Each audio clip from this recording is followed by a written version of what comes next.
Material control का जो अगला टॉपिक है हमारा कोडिफिकेशन और क्लासिफिकेशन ऑफ मटेरियल, इसके बारे में हम पढ़ेंगे अब। तो मटेरियल क्लासिफिकेशन क्या है?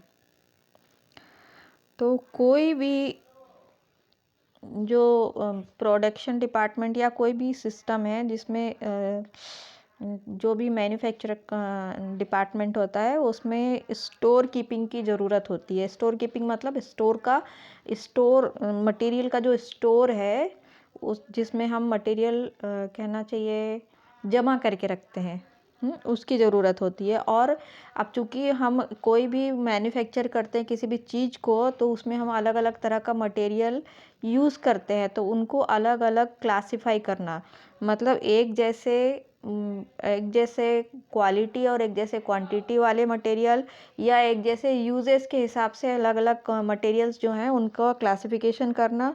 और चूँकि हम स्टोर में अपना मटेरियल क्लासिफाई करके उसको स्टोर करके रखते हैं, तो स्टोर में जो एक मटेरियल है वो भी अलग अलग क्वालिटी का जो हमारे पास में मटेरियल होता है तो उसकी कोडिंग करना और अलग अलग कोडिंग को जो हमारा स्टोर में जो हमारा बिन रहता है उसमें उनको कोड करके रखना, जिससे कि हमको मटेरियल को इशू करने में और उसको पहचानने में आसानी हो।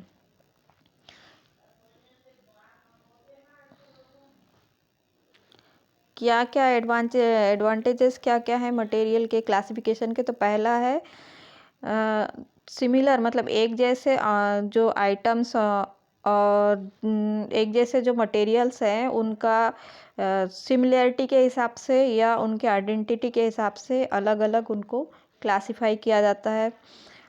किसी भी मटेरियल के स्टैंडर्डाइजेशन में और उसकी मतलब उसको मतलब निकालने में उसको प्राप्त करने में हमें ज़्यादा इधर उधर ज़रूरत नहीं पड़ती है। वो हमको क्लासिफिकेशन के आधार पर हमको वो एक ही जगह किसी भी बिन में एक जगह मिल जाता है।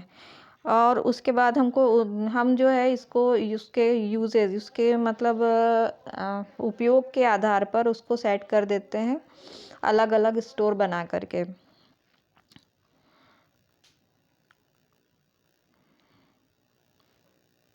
कोडिफिकेशन क्या है और कोडिफिकेशन की क्यों ज़रूरी होता है? तो सबसे पहले तो कोडिफिकेशन हमने पहले ही बता दिया है कि अलग जैसे एक मटेरियल है हमने उसको क्लासिफाई किया और उसमें हमारी अलग अलग क्वालिटी के हिसाब से हमारे पास में मटेरियल होते हैं, तो उनको हम अलग अलग कोड देते हैं। जो हम जब मटेरियल वहाँ से इशू करते हैं तो उसको हमको फाइंड करने में और उसको हमको लेने में निकालने में आसानी होती है।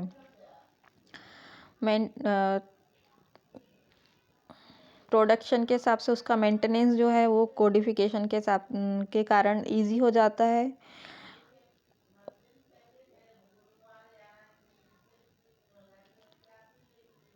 और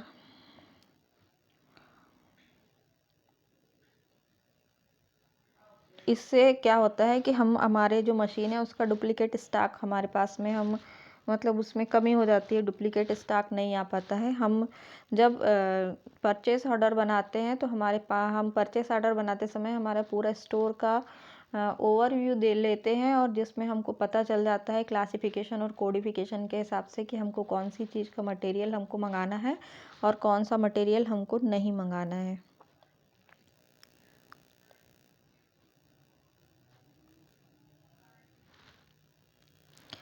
क्लासिफिकेशन की कौन कौन सी मेथड है? तो पहली है store are generally classified as the raw material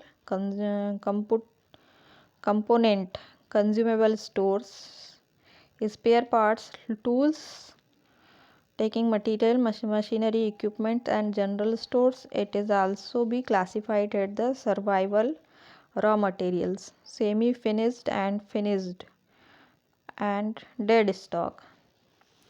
कह रहा है कि जो मटेरियल है उसको जनरली हम किस तरह से क्लासिफाई करते हैं? तो जो हमारा कंज्यूमेबल गुड्स होता है, ऐसा मटेरियल जो हमारा मैन्युफैक्चर करने में किसी प्रोडक्ट को प्रोड्यूस करने में लगता है, उसके मटेरियल से हमको प्रोडक्ट को के बनाने तक हमको जो टूल्स लगते हैं और जो मशीन और इक्विपमेंट्स वगैरह लगते हैं, तो उसके आधार पर हम जो मटेरियल है उसको क्लासिफाई करते हैं, तो इसमें रॉ मटेरियल, सेमी फिनिश्ड और फिनिश्ड आता है। तो रॉ मटेरियल जो हम जनरली परचेज करते हैं हमारे प्रोडक्ट को बनाने के लिए, वो उसके बाद सेमी फिनिश्ड मतलब ऐसा मटेरियल जो वर्क इन प्रोग्रेस में होता है। वर्क इन प्रोग्रेस में मतलब मतलब जैसे कि एक कार बनाने वाली कंपनी है, तो उसमें जो स्पेयर पार्ट्स हैं वो उसके प्रोडक्ट के रॉ मटेरियल हैं। और जो कार बन रही है, तो कुछ जैसे कार के पहिए लगे हुए हैं चेचिस में और बाकी चीज़ लगी हुई है, लेकिन अभी हमको टचिंग बाकी है या हमारा इंटीरियर बाकी है, तो वो जो प्रोसेस है, वो जो पोजीशन है कार की, वो कहलाती है वर्क इन प्रोग्रेस में। और जो फिनिश्ड कार है वो कार अलग है। तो इस तरह से जो कार का जो मटेरियल है उसको हमने 3 भागों में डिवाइड किया। पहला रॉ मटेरियल जिसमें जो स्पेयर पार्ट्स आ गए, फिर कुछ आधी बनी हुई कार जो कि वर्क इन प्रोग्रेस में आ गई, और एक फिनिश्ड कार।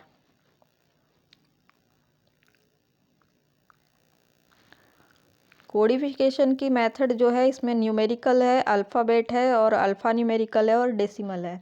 तो न्यूमेरिकल में क्या होता है कि जो क्लासिफाई की हुई हमारा मटेरियल रहता है उसको कोड करना, तो 1 2 3 4 इस तरह से हम न्यूमेरिकली उसको कोड करते हैं। Material number 1, material number 2, material number 3। Alphabet में material number A B C D। और इसके अलावा कभी कभी हम अल्फ़ाबेट और न्यूमेरिक दोनों मिला कर के A1 B1 B2 इस तरह से करते हैं। और कभी कभी हम उसको डेसिमल में, मतलब मटेरियल नंबर 1 का डेसिमल में हम 0.25 0.10 0.02 03 इस तरह से बना करके हम उसका कोडिफिकेशन करते हैं।